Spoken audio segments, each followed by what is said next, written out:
Hi, listeners. Stories have so much power, and so does whoever controls the narrative. It is time that we dissect and analyze these stories. I am Vipul, and this is Folk Tales.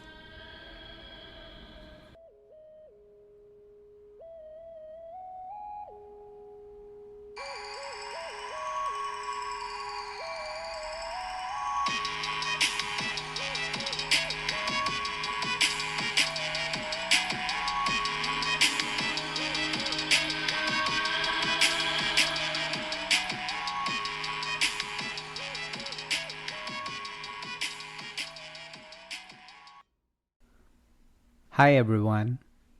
November is Native American Heritage Month in the US to celebrate rich and diverse cultures, traditions, and histories of Native Americans. In a land full of rivers, mountains, lakes, and forest animals, the indigenous people used folk tales to pass down traditions. Native Americans have an incredible number of stories that have endured through generations, and they are all extraordinarily fascinating. So for November, I will cover some fascinating Native American folk tales. Going into today's story, we need to be aware of the amount of daylight in Alaska. There, it is light for 5 to 6 hours in winter and dark for 4 to 5 hours in summer. This myth provides an explanation as to why it is like this. So on that note, it's story time.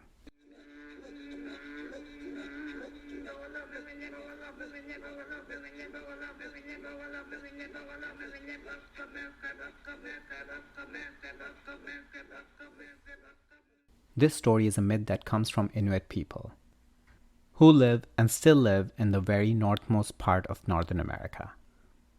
The crow travels back and forth between north and south, tells an Inuit tribe of daylight. Because the people have trouble imagining what it is, they beg Crow to bring it back for them to enjoy. Even though reluctant, he decides to make the long journey to the land where the sun exists. When Crow reached the daylight, he realized there was a young girl gathering water from the stream nearby. So he turned himself into a speck of dust and settled on her coat. The girl, who happened to be the daughter of the chief, returned to her lodge with Crow hidden on her shoulder. In the lodge, Crow spotted the box of daylight glowing brightly from a corner. Because he is still a speck of dust, he is able to float into Chief's son's ear and tell him to tell his dad he wants to play with the ball of daylight. The chief agrees, and the boy heads outside with the ball. At the first chance he gets, Crow turns back into a bird and grabs the ball. When he returns to the tribe and releases the daylight to the sky, they are amazed and excited to use it to make their lives easier. However, because he was only able to grab one ball of daylight, it will only work every 6 months because it needs time to rest. Despite this, the tribe was still grateful of Crow's work for them and were extremely generous, kind, and welcoming from there on out. The end. I love this daylight creation myth. It shows how much the people of the North value the light of the sun they scarcely have just for some months. Crow brings the daylight has been traced back to anywhere from 6,000 to 4,000 years ago. During this time period, the Inuit tribe was still newly formed. Also, the entire world was developing, whether it be by establishing written languages or building cities. I like the story because it talks about patience, respect for nature, and inclusion. The people of the tribe exemplify patience adequately. After they requested the crow bring daylight back for them to enjoy, the tribe did not complain about how long he was taking. Instead, they patiently waited for his arrival with the beloved daylight. Also, every other 6 months, the tribe patiently awaits the sun's return to the sky. After Crow gives the highly desired daylight to the Inuit tribe, they make it their duty to forever treat him and all other crows with kindness.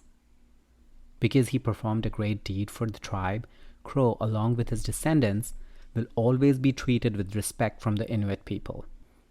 They now admire the bird and his kindness he showed towards them, so they return the favor. Despite the fact that Crow is a bird, the Inuits still accept him as one of their own.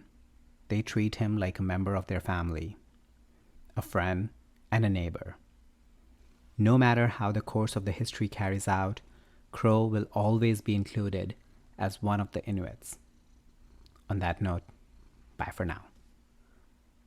Let me know your thoughts on the story and our discussion by emailing me on woketalespodcast@gmail.com or through social media at woketalespodcast on Instagram and woketalespod on Twitter. And please rate, review, and like Woketales Podcast, and don't forget to subscribe so you can easily access our weekly stories. If you have any story recommendations, or if you want to come dissect and analyze a story with me, give me a shout out on email or social media, because whatever you do, keep dissecting and keep analyzing.